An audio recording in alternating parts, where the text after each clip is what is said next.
When you Yeah, put up the TV schedule, why is Ghost Chronicles International so rarely on? that's not true. Well, it seems to be. I never see it. No, I actually have. If you There go in the wasn't. library, There go wasn't on the one. library on the website, and you can just—it's all icons. You can just see where we are all the time. So, All right, guys, When you you're do coming in game, it now. doesn't mention international very often. oh, tis, Have a crybaby. great, have a great show. We're in the top 3%.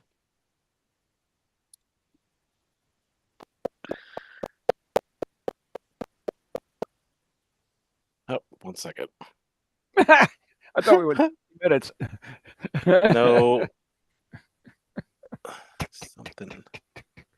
Here we go. It's in technology.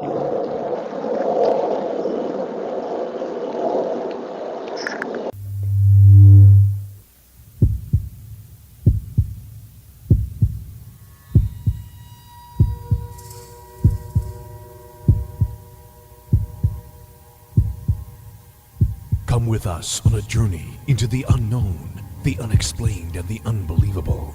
We will test your senses and challenge your beliefs. A world where science and religion clash. Or do they? You will meet real people and hear real stories, but you will not believe. You will witness strange sights and hear strange sounds, but you will not believe. This is the New England Ghost Project. Welcome to the nightmare. Well, good evening, everyone, and welcome back to Ghost Chronicles International. I am Ron Kolick, your host, the gatekeeper of the realm of the unknown, the unexplained, and perhaps the unbelievable. New England's amazing one-man stand. Yes, me. Anyway, with me, all the way from Atlantic, across the Atlantic, whatever it is, soon to be put a bridge across there right here, but we'll talk about that some other time. And he is the ghost hunter, the ghost hunter, the god of infant sound, Steve Parson. And friend of presidents. Oh, sure. Yeah, we So got let your. me see. These You were over. on international show was on yesterday in prime time I on know. on Pararex. I So what know. are you complaining about? It was on the 14th on Pararex prime time. Yeah. In the But morning that edition and the morning editions, how many times that been on? not very often. One. Uh, uh, It was on the what is this? The 16th, and then it wasn't on to the 12th, which was before the other one, and then whatever. It's rotating. There's new episodes every time. So there you go. Feel okay. We are in feel the free top to. 3%. What's 3%? Well, paranormal radio shows. Who is we? We are. Where? We did this last week on AI, or was it the week before? What? We already proved it. We got we got the AI stats, didn't we? For Ghost Chronicles International. Now, careful, I could do it again, and we'd end up down that rabbit hole tonight. No, I don't want to go down that rabbit hole ever again. I never say never. That's true too. AI was good, but it wasn't as good as Ask Jesus. I mean, AI Jesus was had it all over him. Mm. I went away enlightened after speaking with him. Moving on. Yeah, moving on. So, anyways, I sent you an email, which I assume you did. I mean, message, which you assume you didn't get. So, I did 10 minutes the, ago. one of the most what happens when it crosses the Atlantic? It goes to No, it's because unlike you, I don't spend my entire evening sat on a computer. I spend all day at the computer, most days, but of an evening, you got to remember this is my day. I like. Well, yeah, but it's also a day for spending time with the family. That's it, right? No, exactly. That's why I'm not at the computer. But that's my daytime. I don't care. I know you don't care. You don't care about anything. You're just a fresh Britishman. I know. Yeah. Very depressed British. So why aren't you laying out in front of the BBC like Ian Whisper? Oh no! If you look, that was a historical thing. I know. She wasn't laying out in front of the BBC. That was a BBC report of her laying in front of the local town hall. Cool. It was apparently a sleepover or something. Yeah, for a ghost hunt. I doubt it. It sounds better. It does. And for those that don't know, Dr. Anne Winsper, PhD, parapsychologist, is my colleague and co-conspirator in Parascience, which is why we're referencing her now. And she's one of the most favorite persons I've ever met. She loves you. I'm sure she does. She'd love to get me on a skew, I think. I think we'll get her on the show in the near future. I'll have a word. Oh, please do. And, That would be so much fun. Oh, it'd be good. She always gives you a good ragging. Yeah. Like, what woman doesn't, Steve? I'm not answering that. I'm the one person every woman wants to slap. So there you go. I have no reason. That's quite an accolade. Yeah, I know. But someone has to bear it. Anyway, what would Jesus say? What would Jesus? Didn't we do a show like that's what we need? Steve. This is it. This is our moneymaker. Go on. We get AI Harry Price. What would Harry say? Oh, now actually, that could work. Yeah, could I put it there? Yeah, that's doable as well. I think. Yeah, think about that. You build a little website. We have a picture of Harry. Maybe we can do an AI Harry with his face moving and all that crap. Wow! Stop it! Wow! I'm really. That's the first good idea you've had in quite a long time. Oh, I'm excited. Make it look like an old-fashioned BBC screen production type thing. Oh, it would be so cool. Can he have his own show on Power X? He could, yes, absolutely. I would give him his own show. Let me think about it, because you've got me busy at the moment working on a bite. Yeah, because I've deleted the last 3. It's like I wasn't 30-second, 20-minute bite, 2-minute bite. I know they are. I've done 3, but I've deleted them because they weren't right. They didn't meet my high standards. It's just the bite, for God's sake. They didn't meet my high standards. If you don't know what we're talking about, all our Ghost Chronicles Patreon members, Ghost Chronicles Radio on Patreon, part of the thing they get for subscribing is a Ghost Chronicles Bite, which we're a little remiss in getting as much out as we want to, but we do have some up there. And people like John in the chat room, and Ann Carrigan, my co-host from the second show, even Stephen Scott from the Scotland is a member of our Ghost Chronicles Patreon. So we appreciate all of our members, Quinn Doobie and Sue Brown and Kim Carter, and oh my gosh. Are we going to put the price up? It's been $3 forever. You know what? I want to give a shout out to Craig DeGroot. Now, I don't know who he is. I've known him for like a long time on Facebook, but this guy is amazing. It's $3, but he raised the price himself to $5. I think we should. I mean, inflation and well, give me some Ghost Chronicles bites, and I might think about it. Yeah, but do I get a cut of it? You get all of it if you ever get your ass over here. Yeah, that's never going to happen, is it? Can you say ass in UK, or is it something different? No, it's banned as well now. That's banned too. Okay, fine. Anyway. All right, so we should talk about one of the most popular shows we did, by the way, was this discussion we had on Nador and the Talking Mongoose. Oh, Nandor Fodor. Yeah, that was an interesting show. I enjoyed it because I learned I saw the movie, and then I knew the backstory kinda, and then you were as a member of a councilman of the SPR. Is that correct? Or committeeman? What is it?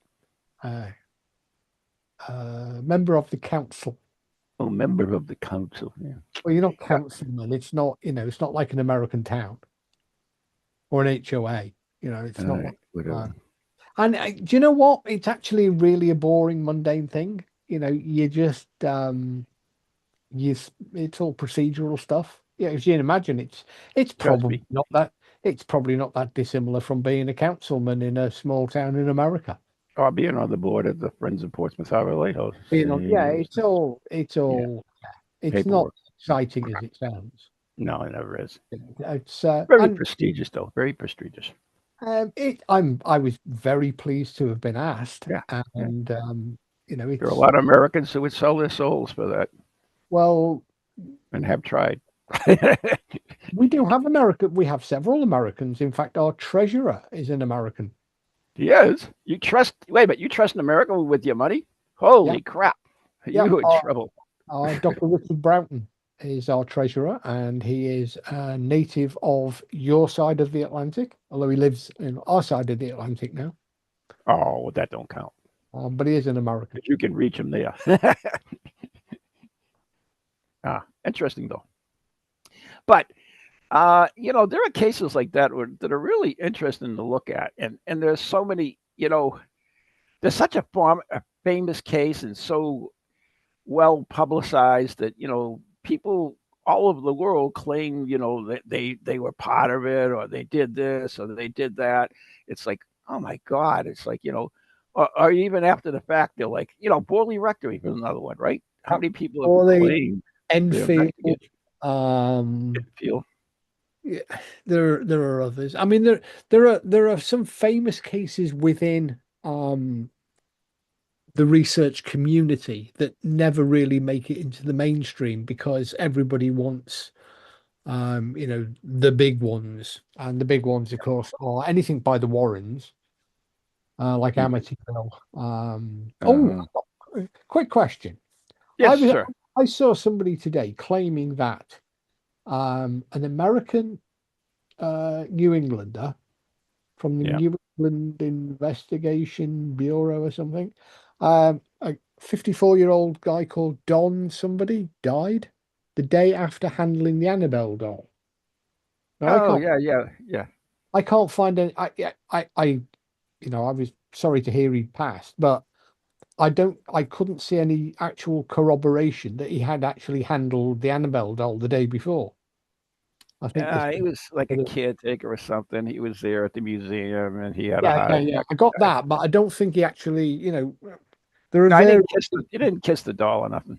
No, I mean there are various, and there are different versions of it. Like he did it the day before, he did it on the Yeah. day, he did it a week earlier, and I think a lot of that is just hocus pocus.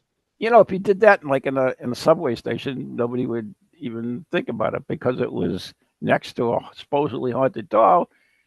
It's huge headlines. I feel really bad for the guy because you don't want to wish it on anyone. At least I don't anyway. Some people do, but that's another story. But yeah, it's all about publicity and everything else, and it's a shame that they're actually making publicity out of his death, and Well, it's like that other guy, isn't it? The guy in Arizona, Steve Hoff, who eminence. the Yeah, minute a celebrity dies, he's straight through on speed dial on his EVP box. yeah, yeah. Yeah. What about the Constantines? Are you familiar with them? No, not really. Oh, yes. Husband Well, I and know wife. the name. I don't know all the details because Yeah. it's something I've really delved into. Hmm. But I believe it was a murder, suicide, something like that. I'm not sure oh, exactly. the So I'm not. yeah, that's right. Yeah, the two Yeah, investigators. and Um, but I mean, and they were big on they were through Michael Jackson, Her Majesty Queen Elizabeth II, Clarence the and Lion. I'm just Clarence the Lion. I'm just waiting for this sick individual to come up with Charlie Kirk. I know it's going to happen. Well, they Because can't because Robert Redford and him are fighting over the phone. well, it'll be one or the other or both because this guy he preys on um this sort of stuff. It's his bread and butter. It gets him, and there are people that are.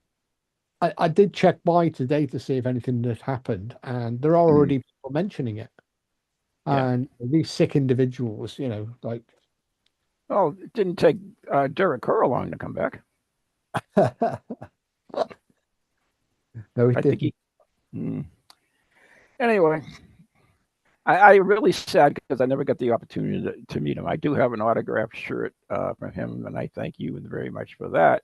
But I always enjoyed Derek, and yeah, I'm really sad that I didn't get the opportunity to meet him. It's what, 6 years ago now? Five and a half, It's 6 been a years while. ago. It's been a while. Yeah.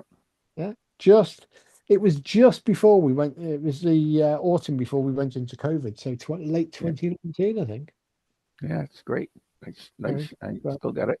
I got it Bond. right next to my what the hell's his name? Carson one. Uh Johnny what the heck? Carson. What's that? Johnny Carson. No, what was the butler in Downton Abbey? Oh, when's the movie? Hang on.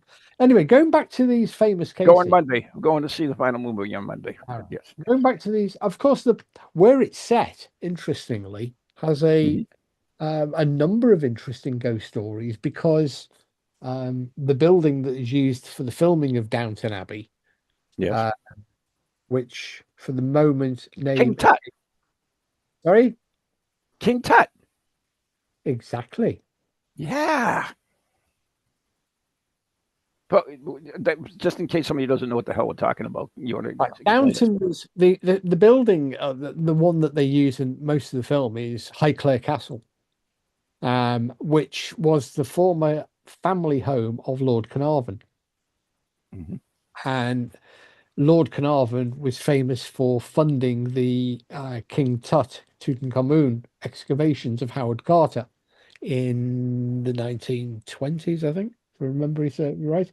And he had been funding Egyptologists for a long time. And in the basement of Highclere, he had a private museum of Egyptian artifacts, Oh. including several mummies, with inevitably, for those that don't know, Carnarvon went over, he funded the expedition that opened up King Tutankhamun's tomb. And he went over, and of course, there was the famous story of the curse written above the tomb door. And Mhm. Lord Carnarvon, with Howard Carter and others, went into the tomb. On the following day, there are two versions of the story. He either nicked himself with a razor while shaving, or he was bitten by a flying insect. Mhm. And the flying insect one is the favored one because it said that I think the curse said something like, death will come on swift wings to anybody who enters Oh, into this God. tomb. And of course, he was bitten. Paradola. Well, he was bitten. The thing became infected. He developed sepsis, and he died very quickly in Egypt, Mhm. which was seen as a validation of the curse of King Tutankhamun.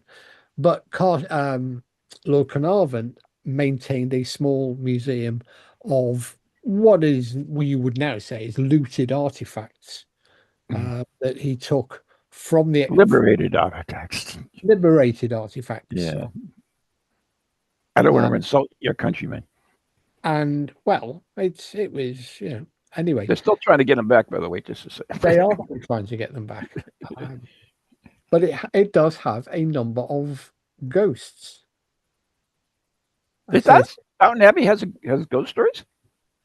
of course it does. How come Uh, we never hear of them? One of them, I think, if I remember rightly, is an Egyptian. Makes sense. There's the artifacts are um, connected to people's experiences, including the curse, obviously. Mhm. The most famous of the ghosts is the inevitable Grey Lady, Of course. which was believed to be one of the former countesses. So one of the ones that appeared presumably in Downton. Oh. Um, and interestingly, hang on, Hmm. I'm just going through them. One of the famous actresses who declared that the house was haunted, with pictures coming off the wall, was an actress by the name of Shirley MacLaine. Oh yeah, she played the American. What do you call it? I don't know, American mother-in-law or something. Mother-in-law of Donald Trump. No, no. But yeah, she was in Downton Abbey. I forget. I think that was Shirley MacLaine. Pretty sure. Anyways, carry on. So it does in itself have quite a lot of interesting ghost stories. And if you go online, there are various videos claiming to be ghosts caught on camera there, By who? etc., etc. One of the Lady Carnarvon, the current owner of the castle, because the Carnarvon family still exist, have actually she herself has documented a number of experiences, and I believe, if I remember rightly, she had the local vicar come bless the place. Really? Just saying. No, I mean that's intriguing. I heard a story speaking about the curse, and I'm not sure you know about it or you know anything about it. Is that when the Lord died in Egypt, The clock his stopped. dog. What's that? The dog died and the clock stopped. Yeah, is that? Do you know anything about that? Is that just a Well, story? obviously, I know the story. I mean, a lot of these things, is whether they're real or whether they're just people embellishing. I don't really know. But in fact, I've just realised I've just had a quick look actually. Lady Carnarvon actually has her own podcast in which she talks about Highclere itself, but also some of the ghosts. Really? Mm, We should get her on the show. do you think? Oh yeah, I'm the big owner of Pararex now. Well, drop her a line then. I will drop her a line. I'll send her an invitation. Why not? Nothing to lose. I don't know where I'd find her, but I will check it. Well, I can imagine she shouldn't be that difficult to find. Highclere is, fairly well known. Yeah, You know, Lady Carnarvon, care of Highclere Castle, England, will probably suffice. I will try. I will absolutely try. Yeah. I'm still trying to get Lucy Worsley on the show. Oh yeah, She's good. the lady that dresses up. Yeah, she's good though. I mean, she tells history. Oh, I mean, we are blessed with fantastic storytellers of history. Your presenters are amazing. Your shows are amazing. You know, I mean, they did the like hell at Hollywood, UK is the place to be. And well, we do have. Well, I mean, we're blessed with Richard Felix, so you know, he can talk. Yeah. Yeah. Anyway, yeah, that's interesting, Steve. I didn't really think that Highcliffe was haunted, but it absolutely makes. Yeah, don't call it Highcliffe when you write to her. Call it Highclere. Oh, like I can spell that. I'll find it now. It makes a difference. I know. I'll cut and paste it somewhere. Highclere Castle. I found it. AKA where Masterpiece Downton Abbey is set. Okay. Yeah. Got it. Cool. I will reach out to what's her name? Lady Carnarvon. Oh, I have to call a lady. Oh my God! Wait a minute. That's maybe not a good idea. If she gets on this show, oh God, no. Oh yeah. You know what? I would be all screwed up. I wouldn't know what to. I wouldn't know what to call her. Hang on. You're only talking on as an equal because you're a lord of the manor. Oh, that's right. I am a lord. That's right. Thank you very much for pointing that out, Steve. That's true. See? So you can just go, as one lord of the manor to another. So how do I get my name? I mean, how is my name presented? Presumably, it's on a bit of paper that you were sent when. Yeah, I know that, but it's Lord. But it's like. Well, no, because she's a lady, you're a lord. That's equal, so it would be first name terms. Oh, okay. So it's not like Lord of the Rings or anything. Like there's no something else after it, right? No. Well, I don't know. I mean, what are you the lord of? someplace. I will have to. I'll have to look at the deed and see where the hell I am, Lord of. I wonder what's happening to my subjects while I'm gone. They're probably getting on just fine. I don't know. Without my guidance. Well, the thing is, you see, Lady Carnarvon, well, actually, you should really call her your ladyship because she outranks you. Oh shit! Because her husband is an earl. Damn it! So she's married Wait, to wait, the earl. would you really do that if we had her on the show? Well, you'd have to because she's married to the Earl of Carnarvon. So if we were talking, if I was going to ask a question, I would say, what? Your ladyship. Your ladyship. Is Dalton Irby? Wait a minute. Excuse me. Highclere Castle. You could also say ma'am. Oh, I can say ma'am. Yeah. Okay, ma'am as in jam, not mom as in harm. Oh man, damn it! As the Queen always used to remind me. I'll screw that up too. But your ladyship, ma'am, or quite often they'll say, "Oh, just call me whatever her name is." Jane, I believe. Because I'm a lord, right? Because as an equal, they would. No, because these are polite British people, and they realise it's ridiculous. So, Sarah and ma'am sometimes. So if it's a man, it's easier because it's usually just sir. Mm-hmm. Bit more difficult with the ladies. But good evening, your ladyship. We're pleased to welcome you on the show tonight. And she should say, "Oh, please, just call me Jane." Oh, that would be so sweet. I think you'd be on first name terms with the wife of an earl. Yeah, then I'd be all screwing up because I'll call her Jan or something, and then she'll get insulted, and it'll send a guard after me and off of my head. You'll be beheaded.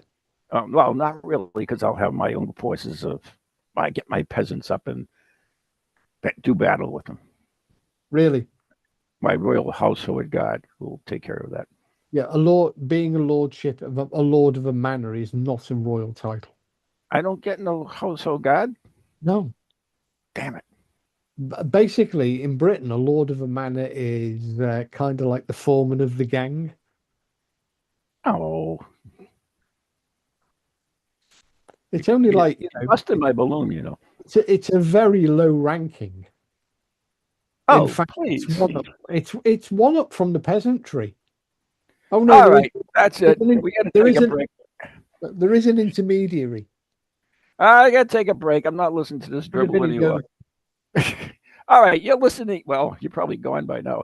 You might have been listening to Ghost Chronicles International with Steve Bassett and Ron Kolick right here, where we're talking all things paranormal. I doubt it.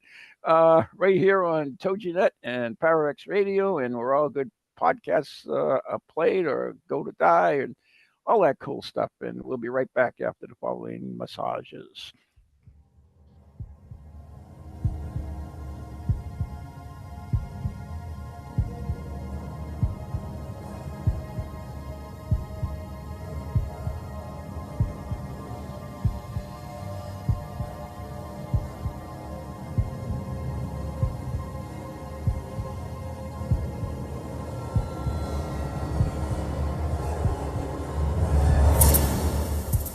Do you have a paranormal event, book, or something else you want people to know about? Then why not advertise it on Ghost Chronicles Radio? With over 150,000 downloads a month, get your message out to an audience that's interested in the subject. We have a plan at a cost that fits your needs. For more information, contact Ron Kolick at anyghostproject@comcast.net or call 978-455-6678.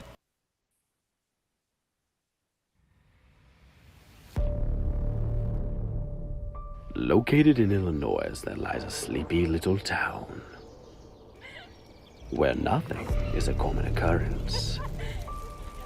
You going to that party in town tonight? Heck yeah! I only turned 18 once. That is until the night of celebration. Where the hell is she? Oh no. No, Jessica!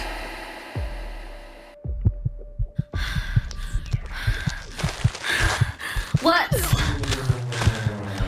happening?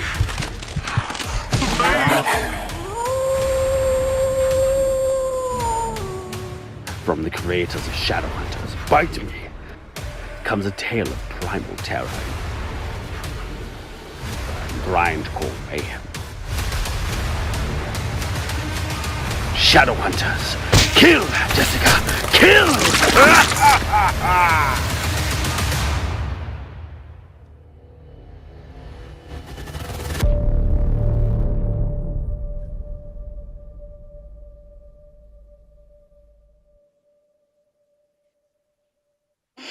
Are you reading me?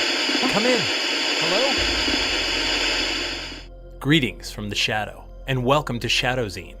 My name is Jeff Belanger. I'm an author, podcaster, and explorer of the unexplained. For 30 years, I've been investigating the paranormal, UFOs, monsters, and things that bump in the night. Lately, you may have noticed how major TV networks and even social media networks have been pushing our favorite subject back into the shadows. I say good. That's why I launched Shadowzine, a monthly underground publication that covers your favorite topics in depth by some of the leading writers and researchers out there. If you're looking for 30-second TikTok clips, go somewhere else. If you're ready for a deeper dive, put down your phone and pick up Shadowzine. You can't find it in stores. This is old school print. Head to shadowzine.com and be part of the underground revolution. That's shadowzine.com, and I'll see you in the shadow.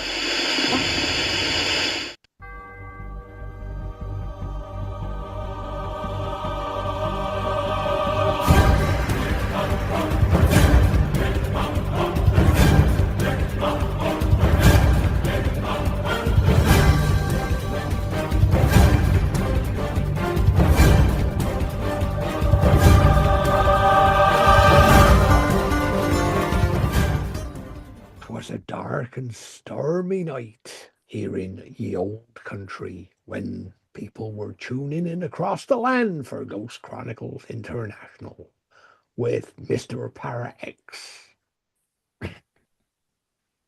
In other words, it's GCI with us still rambling on about the usual rambling stuff that we do. Okay, before we move on, I get. Did you like the pirate voice, by the way? I thought it was very good. Thank you. The owner of Highclere Castle in the real life Downton Abbey has spoken up about the haunted past. According to Lady Fiona Cameron, the iconic building, which was made famous by the popular Downton Abbey, was once home to the ghost of a footman who killed himself. So I get footman then, huh? You're not even that high. Oh, shoot. All right. On one occasion, she recalls seeing the figure dressed in black in the castle's basement while she was posing for a photographs along with the 3-year-old son, Edward, who was driving a toy car. I turned and saw a man coming towards us out of the gloom. He seemed slightly undefined. I told Edward, that's her son, to go faster, but he went along at his own pace. I simply pushed him along and burst through the swing doors. The figure paused at the doors and hurried along, and I just hurried along. Keene said to remove the ghostly presence, Cameron called in an Anglican monk to bless the building. The decision seemed to have paid off. The figure has never been seen since. I assumed it worked, she said, but I don't think the area is necessarily wholly without ghosts. Surely there are several others that have been reported within the castle's walls. Well, there was an Egyptian ghost reported, but I think that was because they broke down part of the cellar walls and discovered another parts of the museum, and there was stories at the time circulating about the curse and an Egyptian figure that was seen and blah blah blah. I think that was more hype than reality. The museum's gone though, right? There's nothing there. There's no. There are some artifacts still there. Oh, still left over. Yeah. Yeah, I mean, I could see any of that. I mean, when you think the age of your buildings, how old they are. I mean, here in America, we do renovations and we open up walls. We find artifacts of all different sorts in there. It's quite common here. They remodeled our local church fairly recently, about a decade ago. Oh, that must be really good. Well, I mean, the doors on it are older than your country. I didn't know you were a churchgoer. No, good for you. The church itself dates back to around 1200, Mhm. which is just about lunchtime. Um, and they found a small alcove, and in the alcove were some things, artifacts, and stuff Things. and they in the rafters of other church renovations they found tools and carvings and scratchings and graffiti, in the left behind Mhm. from the workings and from the workmen who built these things 1,000 years ago. But I mean, they're not the oldest things. I mean, what, a quarter of a mile away, there's an Iron Age, so that would be about 1000 BC. Iron Age settlement. There's burial chambers that go back to 2500 BC, within Oh, a mile. And actually, two of them have got ghost stories attached to them as well. I would imagine they would. I mean, when you think about just the sheer age of them. I mean, we don't know what ghosts are, but I mean, if there's any type of energetic Yeah, retention of anything, yeah. I mean, burial chambers in this part of the world are kind of as common as native burial grounds are in New England. oh yeah, we have them everywhere. You can't dig up a parking lot here without there being an ancient. Most of the time, by the way, they'll say, "Oh, it was built on a Indian burial ground." It's like there's never been proof that it ever was, but No, it but makes it's a it good scary. story. And Stephen King, until he fell from grace spectacularly last week, made an What entire. happened? He said the wrong thing on TikTok Did he or really? Twitter. Yeah. Oh, we should have him on the show and him straighten himself out. Uh-huh. Anyway, yeah, You like that one, huh? I mean, that was one of the first things that I thought about when I first arrived in New England, and we went up to VZ for the first time. It was immediately you could see Stephen King. You could see the backdrop of the Stephen King books in the landscape and in the woodland and the buildings, and I was immediately struck by that when I first came to Mhm. New England. Stephen You can King. actually stay in his house in Maine. His Um, house is beautiful. It's an old Gothic thing with big iron gates and everything on it. I'm not entirely sure. Did Dylan and I drive past there one time? That I do not know. I think Maybe. Yeah, maybe we I, did. I, I think I think we maybe did. I Yeah. remember going on a bit of a road trip with Dylan one time, and we ended up we either went past it or we thought we'd gone past it. Hmm. But as you say, big old Gothic thing. I mean, you don't see much of it from the roadway, but No, big steel gates. You yeah. know, the typical Gothic gates and everything. Yeah, I mean, it's a cool house, and he rents it out to people that do writing. So if you wanted to write a book, you could rent it a room Oh, I should or know a that. section. I've seen Ghostology.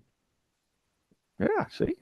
Could have right. I want to go there and write from Stephen King's house. Actually, no. There were other places as well. What was the where there was? Where was it? Do you know where I'd like to spend time? Playboy Mansion. No, no. Oh, okay. The lighthouse. Yeah, can't even get to the lighthouse now. No, I mean not in it, but in the keeper's house. Oh, sure. If they arrest you, they can probably keep you there. No, it's just. I mean, it's just a very cool location. Very It is. It's very atmospheric. That it is. It's one of the most interesting places I think that it's I've. because you're very close to the ocean, aren't you? It's on the ocean. That's what I mean, literally. Mm. Yeah, it's a It's cool a place to. lighthouse.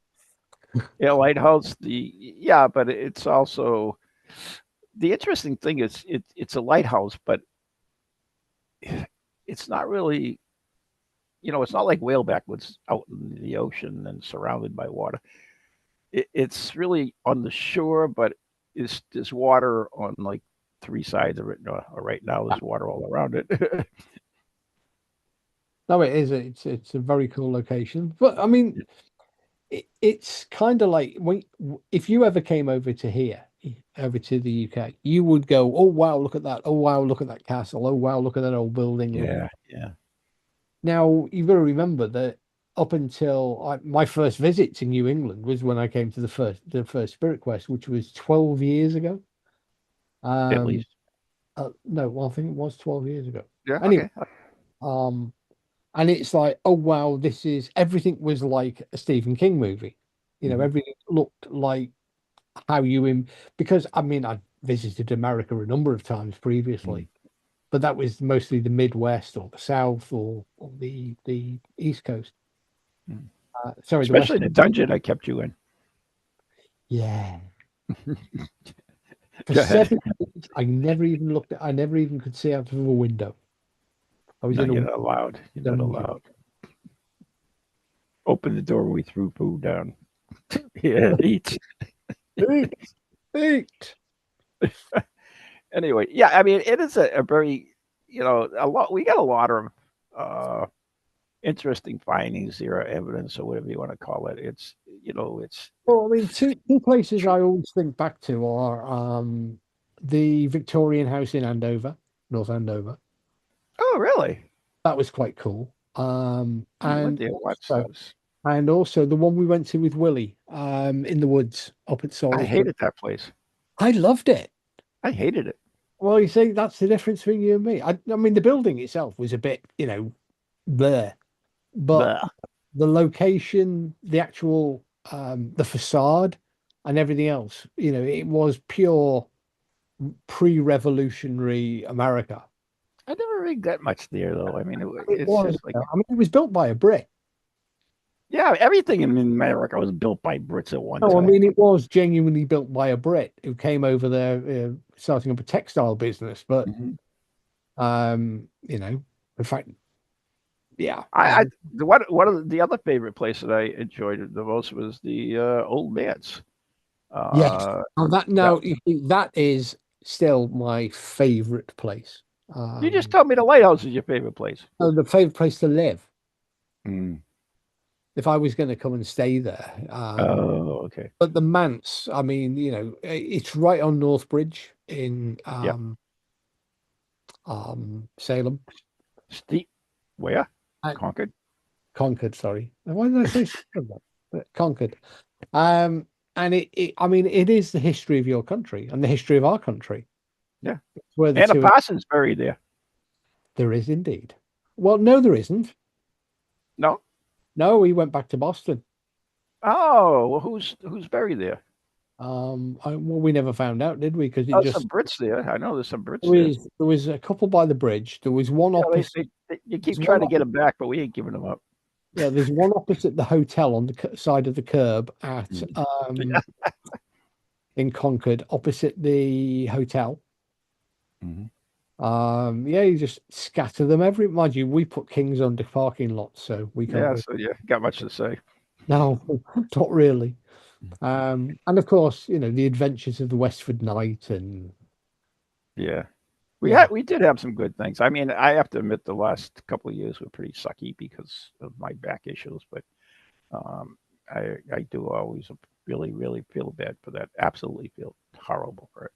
But yeah, we've had some good adventures. I mean, Well, I mean, one of the reasons I can't come back is you broke my elbow crutches. I still have those. I'm supposed to oil them. I better take a look at them. Anyways, yeah, the Concord Colonial, the Old Manse was one of the interesting things that happened there was that I had done a parallel investigation, public one, and it was in the bookstore, and it was about 30 people in front of me, and the Dorset there had just was in the process of introducing and talking a little bit about the haunt, and she was saying how books fly off the shelf and everything else. And she got there, and I got up there, started talking, and all of a sudden one of the books went flying right by me into the audience in front of everybody. They went, oh, it was like, wow. So I didn't see it. But yeah, was it your books? Was it one of my books? Yeah, you had got some of your books for sale at the hotel. I did.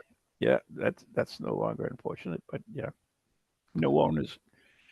Anyway, but yeah, I mean, we've had some very cool places to investigate. You never had a chance to go to the haunted Victorian, but that was also a very, very cool place as Well, you well. see, As well, the point I was making is because all of that was like the jail in York. Mhm. They're all kind of like they were fresh, Mhm. and they were like going back in, kind of going. It wasn't going back in time, but they were familiar yet unfamiliar because you see them on TV. They were very similar to British buildings, but just Mhm. in a different landscape. Mhm. And so it would be the same for you if you came to the UK. You Oh would, yeah, I would be in awe of everything. You know that. there's another paranormal chap on YouTube, on Facebook, who's writes constantly about British hauntings. He is a true Anglophile, um, A what? an Anglophile. Oh, I thought you said trianglophile. I said, what the hell is that? It's another one of the new 26 prefixes. Yeah, probably, but he writes extensively about British stuff. He's never visited, but you know, he wants to one day, Hmm. maybe. Yeah, who knows? But it is. So in the UK, I mean, what what is like your favorite when you had to think a place that you investigated that was really outstanding? Which one would you pick out in there, or a couple, whatever that you thought were It's got to be you know one of. It's got to be that. I mean, there are two that really stand out. that's fine. Yeah. There's obviously the gigantic and very ancient Dover Castle, Oh. which stands overlooking the Channel and over to France, and has a history going back to before the Romans. In fact, there is a Roman church there and Roman architecture. The building is formidably large, very, Oh, very imposing because it was designed to be. It was designed to tell the French, look, this is ours, don't yeah, you bugger off. bugger off. Yeah. Come over in rubber boats, that's fine, but Mhm. oh God, I'm going to get arrested now. Um, So and it has a huge, extensive underground network of tunnels that date back to the first Elizabethan era, and lots of ghost stories, lots of history, lots of ghost stories. And it would, I was only there for 4 days and 3 nights. Oh, Uh, that's amazing. 4 days and 3 nights. That's a nice chunk of change, though. I mean, to spend yeah, and being paid for it. even better. With open all areas access. Mhm. But even with that level of privilege, I barely got to see 10% of what was there. The other, you go to the opposite end of the country and you get to Fivey Castle up in Aberdeenshire, Scotland, Mhm. and it's another immensely ancient building, dating back to the Picts and the Celts. So you're talking, comfortably 1200, 1500 years. The walls on it are 16 feet thick. Oh, It's got ghosts, it's got several ghosts. It's got a hidden room, a hidden chamber that is cursed. And again, there, 4 days, 3 nights, paid, blah, blah. But good old again, days, huh? sorry? The good old days, huh? The good old days. Yeah. But those are the locations that whilst they're my favorites, they're also the most frustrating because you have this sort of immense volume of stories and history, and you have a limited opportunity, a limited window, and you come away with way more questions than you ever hope to answer. So how And do it becomes you even frustrating. attack a building like that, Steve? Well, that's the bit that I can answer quite comfortably because we did a few years ago attack a gigantic naval shipbuilding yard. Yep, I remember that. And what we did was we divided it into chunks. And so what we did is we started at the most recent witness reports, Mm-hmm. and we expended all our efforts there. Then how we approached it was, then once we had felt that we could get nothing further from that part of the location, we then deployed. So we were using around 8 members of the team. So so initially, the first place we had all 8. After several months, we then moved 6 of them onto the next location, which was one of the big shipbuilding halls where they built ships. Actually, on the slipways and everything, the underground works associated with all that. This huge building. Mm-hmm. So 6 went over there, leaving 2 behind on what was called a mopping up exercise. So Mopping up. they were there for another month, effectively just making sure that we hadn't overlooked anything and missed anything or anything. So what would they do? What was their role as a mopping up exercise? They were just observing. So they would just remain Just there. walk the place, or Yeah, they would just keep they would just observe and see if anything new or unexpected that we hadn't addressed occurred. Then they would come over to join the 6 at a after a month. And then when time came, we'd answered all the location area 2. We moved 6 and left 2 behind, and we did it in that stepwise fashion over. that's a good idea. Took Did us you 3 ever have to go back to an area you already cleared? One time we did. But it took us 3 years to actually clear through the site. And there were only 4 locations, but the site itself was so vast. I mean, one of the shipbuilding halls was the size of an American football pitch, and 250 feet high, and it was vast. The doors on it alone were, I mean, they opened the doors and they launched a ship out of them.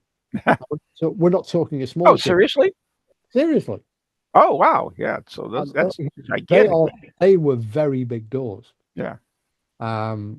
So you can see the scale of the problem.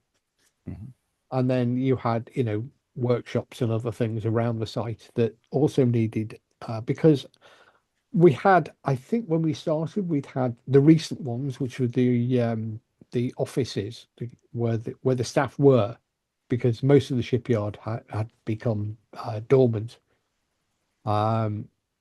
So it was only that was where the most recent contemporary accounts and reports from the witnesses were coming in. But we also had a whole raft of historical reports going back 20, 30, 40, 50, 60 years.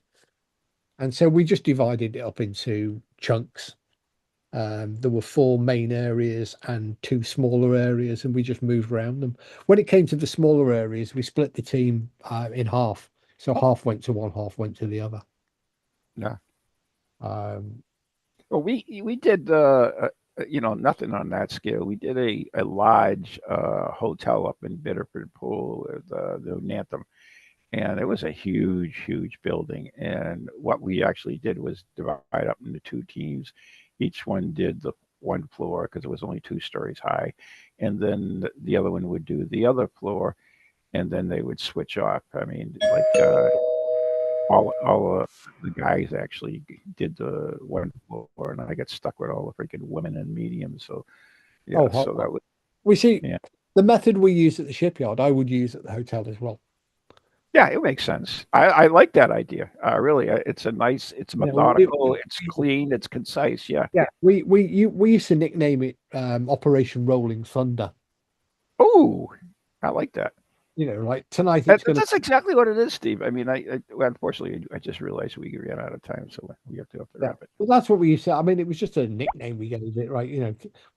How are we going to do this? Right, we're going to do an Operation Rolling Thunder approach. Yeah.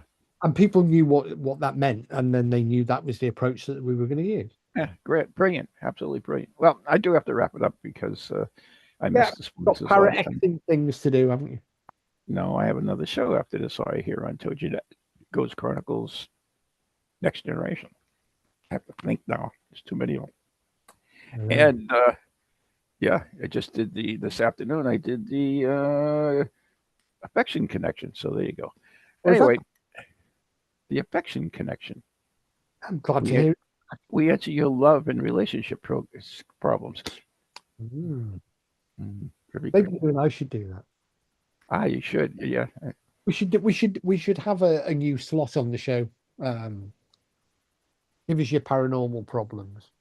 Yeah. All right. We actually got to go because I got to get my sponsors in. I'll be All right, short. go on. Off you go. You have been listening to Ghost Chronicles International, if you're still here, with Steve Parson and Ron Kolick. We're brought to you by Circles of Wisdom, 386 Merrimack Street, Methuen, Massachusetts, the Glant Messier Family Law Group, 55 High Street, North Andover, Massachusetts.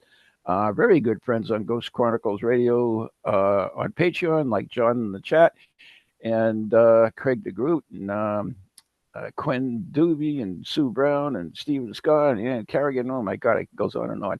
So stay tuned next week. Bye.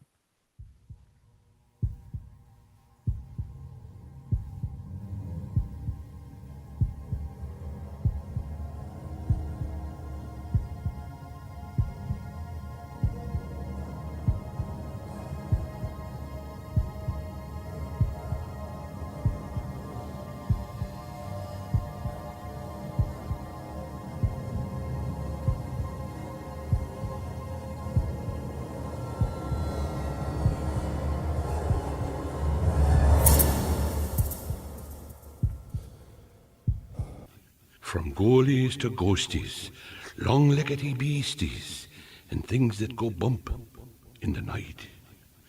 Deliver us, good Lord.